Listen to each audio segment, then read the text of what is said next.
Okay, we are ready for the next part of the dish. At the very end of this, we're going to put a liberal amount of either lemon or orange juice. Think lemon juice. You can see the size that I cut the peppers. I like the peppers nice and big because they're a nice chunky piece of vegetable that will go very well. There's one red pepper, one green pepper, cut pretty thick, actually. 2 potatoes. Potatoes will absorb most of the fat, so they'll get really nice and fluffy, and they'll be a meal in itself. Potatoes I like to cut very small. I like to cut the potatoes kind of this size, little cubes. 2 onions. Now, 1 onion I cut kind of small for flavor, and the other onion I'm going to leave it thusly so we can have some nice onion rings in our plate. These things are beautiful, and they actually don't caramelize as much as if you cut it into the tiny little pieces.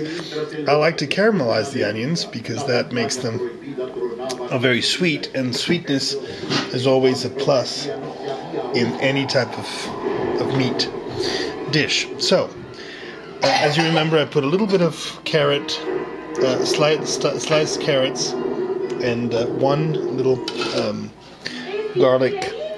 I'm going against the idea of the garlic because with the onions already going to be too much spiciness. So I'm going to just put the onions and that little piece of garlic just for extra tiny little bit of flavor. This is just gonna fume. The fumes of the garlic will combine with the onions, and there'll be a subtle flavor, not an overpowering flavor. Now, the key here is that you want to put the potatoes first, because you want the potatoes to absorb all the grease. All the grease has to be absorbed by the potatoes. That's kind of the idea here. And little pepper in there, doesn't matter. Potatoes go in first. Then you know that your grease will be absorbed by them, and it'll be utilized. And you want to sparse the potatoes. I'll show you. You want to sparse the potatoes all along the bottom of the pot, so that they'll absorb all the grease. Then the onions that are diced will go in there. That'll caramelize and give it a very nice flavor. This is a 2-meat plate. This is meant to be, pig and chicken combined. It's an interesting combination of flavors. Thinking about the pot and the sacredness of the pot. The god of the pot is Dagda, and he is a Celtic god that had a pot where he used to throw all types of pieces of everything. And the witch's cauldron, they used to call it.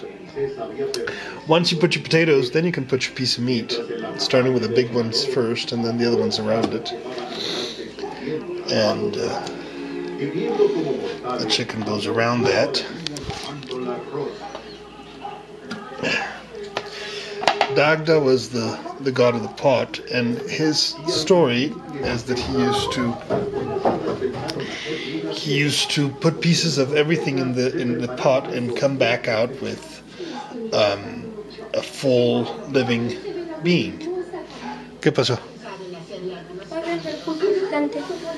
A ver. Pulpo gigante pacífico. Sí. ¿Qué tan grande es? Doble de mi tamaño. Adiós, estoy cocinando. Okay, so you got your meat in there. You got your bell peppers go on top of the meat, but not necessarily over it. You want the bell peppers on top because they'll be pouring the flavor over the meat, and that you want that flavor of the bell pepper to permeate the meat, so you want that on top. The place where you put the stuff is really important. And then at the very last, you want the onion rings that will also be pouring flavor and caramelized onion into your meat. I got about 1 kilo worth of meat in there, so I'll put the oven. I'll put them in about an hour in the oven. But I'll be checking it constantly because there's different sizes of meat here, and you don't want the meat to be too dry. With so much chicken and pig, I don't think it'll dry, but it could literally. It won't burn because I've never burnt meat in my life. But I don't want it to be too dry. That's the point. I don't think it'll be dry. Okay, so that's our pot. That's what's going into the oven right there. Look at that beautiful piece of work. All right. Now on top of that, we want some parsley leaves, and this is fresh parsley from the garden, but it's almost all of it is gone. And maybe a few leaves in here. It's a very strong flavor, and I use it sparingly because it's very, if you want the Italian, oregano and parsley, man, that's the way to go. If you like the Italian flavor, oregano and parsley is the way to go. So, and then finally, to top it all off, you need some oregano. I need to pause this because it's really tight.